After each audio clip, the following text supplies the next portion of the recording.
السلام عليكم ورحمة الله وبركاته. الحمد لله وحده والصلاة والسلام على من لا نبي بعده. أما بعد فأعوذ بالله من الشيطان الرجيم. بسم الله الرحمن الرحيم. لئن شكرتم لأزيدنكم ولئن كفرتم إن عذابي لشديد. رئيس اللجنة المبجل، حضرات الحكم والحاضرون الكرام، إني قد تلوت أمامكم آية آنفا وتدور خطبتي معكم حولها إن شاء الله تعالى.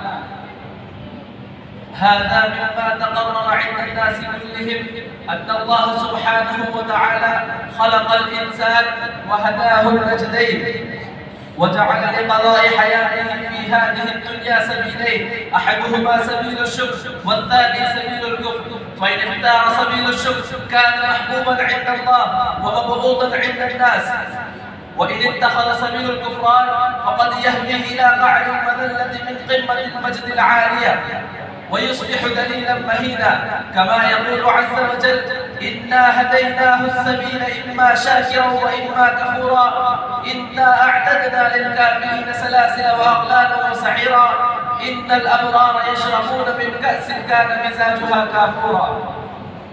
أيها المستمعون الكرام، تدل هذه الآيات الكريمة على منزلة الشاكرين وعاقبة الكافرين، ولا شك أن الشكر سبيل الأنبياء والصحابة والصالحين، والكفر سبيل الشيطان والفراعنة والطغاة والمتكبرين. ألم تعلموا أن الله قد جعل إبليس معلم الملائكة، ولكن لما أبى أن يسجد لآدم عليه الصلاة والسلام واستكبر أصبح مذموما مدحورا. وكذلك فرعون أتاه الله الملك فادعى الربوبية وقال: أنا ربكم الأعلى، فأغرقه الله في البحر حتى مات عدو الله بعيدا عن عرشه، بعيدا عن قصره، بعيدا عن سلطانه، لا طبيب يداويه ولا صديق يواسيه ولا عين تبكي، ولم يكن ذلك إلا عاقبة الكفر بنعمة الله.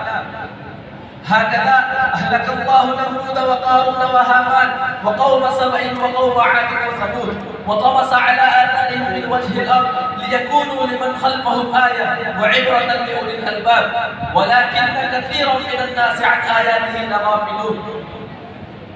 أيها المستمعون الكرام، إن قارون كان من قوم موسى فبغى عليهم وآتيناه من الكنوز ما إن مفاتحه لتنوء بالعصبة أولي القوة، ولكن لما قال إنما أوتيته على علم عندي فخسف الله به وبداره الأرض، لأنه كان من الكافرين، وإن الكافر لا يفلح أبدا.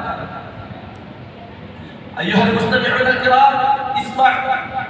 وبالعكس لما شرف الله داود وسليمان عليهما السلام بالعلم والحكمة والنبوة قابلا هذه النعمة بالشكر والثناء الجميل. قال تعالى: ولقد آتينا داود وسليمان علما وقال الحمد لله الذي فضلنا على كثير من عباده المؤمنين. أيها المستمعون الكرام، اسمعوا بل استمعوا. قد هدانا الله سبيلين، فمن شاء فليؤمن ومن شاء فليكفر، ولكن اعلموا إن تكفروا أنتم ومن في الأرض جميعا فإن الله لغني حميد. جاء في الحديث القدسي يقول تبارك وتعالى: يا عبادي لو أن أولكم وآخركم وإنسكم وجنكم كانوا على أتقى قلب رجل واحد منكم ما زاد في ذلك ملكي شيئا. يا عبادي لو أن أولكم وآخركم وإنسكم وجنكم كانوا على أفجر قلب رجل واحد منكم ما نقص ذلك في ملكي شيئا. اكتفي بهذه الكلمات، وفقني الله وإياكم بالشكر والثناء الجميل. السلام عليكم ورحمة الله وبركاته.